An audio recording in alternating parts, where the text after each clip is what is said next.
Hi there, it's Nicola, and in this video I'm showing you how to use the Russell Hobbs 25920 Go Create food processor.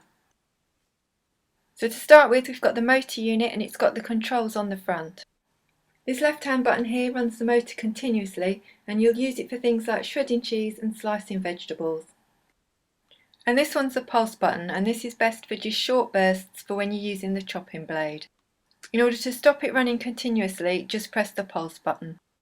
This is the spindle and it just holds the jug in place. It just slots in here on top of the motor unit. And then the jug sits over the top. And you need to just turn the jug clockwise so that the handle sits between the controls. You'll hear it click when it's in place. This is the chopping blade and it just sits over the middle of the jug. Then you turn it anti-clockwise to lock it into place. And as you can see, it won't move once it's locked. To put the lid on, you need to make sure the safety switch is to the right of the handle, and then turn the lid clockwise until it clicks into the gap above the handle. To release the lid, just turn it anti-clockwise,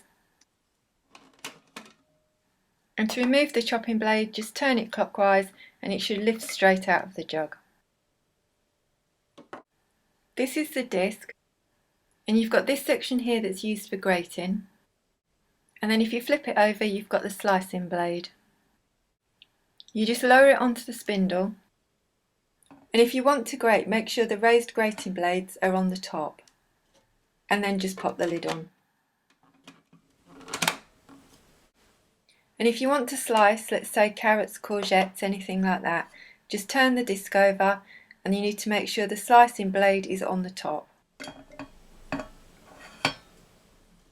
And then the lid just goes on as before.